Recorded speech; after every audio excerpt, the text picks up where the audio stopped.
নির্বাচনের বাকি নেই ২ মাসও। এর মধ্যেই বিভিন্ন জনমত জরিপে যেভাবে এগিয়ে যাচ্ছেন কামালা, তাতে দুশ্চিন্তা বাড়ছে ট্রাম্প শিবিরে। যদিও নির্বাচনের ময়দানে প্রতিদ্বন্দ্বীকে টেক্কা দিতে হাড্ডাহাড্ডি লড়াই যে অবধারিত, সে বাস্তবতা মানতে নারাজ ট্রাম্প। নির্বাচনী প্রচারণা যখন প্রায় চূড়ান্ত পর্যায়ে, তখনই অনেকটা দেরিতে প্রচারে নামা ডেমোক্র্যাট প্রেসিডেন্ট প্রার্থী কামালা হ্যারিস ব্যবধান প্রায় ঘুচিয়ে এক কাতারে পৌঁছেছেন রিপাবলিকান প্রার্থীর সঙ্গে।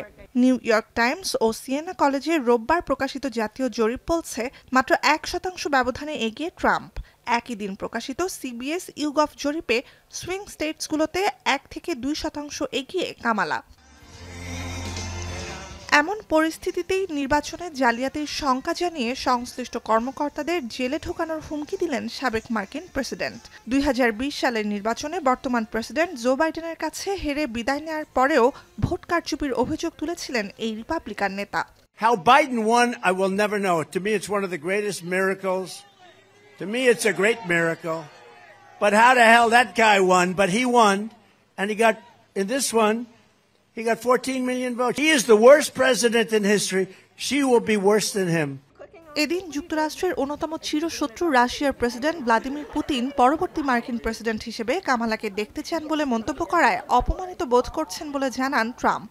অন্যদিকে নিজ দল রিপাবলিকান পার্টিতেও ট্রাম্পের গ্রহণযোগ্যতা প্রশ্নবিদ্ধ।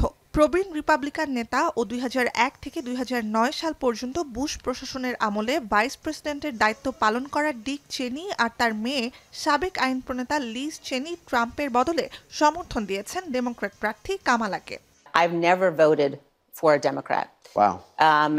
And somebody who was willing to use violence in order to attempt to seize power, to stay in power, someone who represents unrecoverable catastrophe, frankly, in my view. I'm honored to have their support, and I think it's an important statement right now. A lot of what I think is happening, and I was just talking with some folks here in Pittsburgh about it, is that people are exhausted about the division and the attempts to kind of divide us as Americans. নির্বাচন সামনে রেখে television বিতর্কে মঙ্গলবার প্রথম এক মঞ্চে মুখোমুখি হবেন ডোনাল্ড ট্রাম্প ও কামালা হ্যারিস। আর্থ-রাজনৈতিক বহুমুখী সংকটের মধ্যে বিশ্বের প্রতাপশালী দেশটির ভবিষ্যৎ প্রেসিডেন্ট নির্বাচনের আগে দুই নেতার বিতর্ক দেখতে মুখিয়ে আছে কোটি কোটি মানুষ। নুসহাত কামাল, এখন বিশ্ব।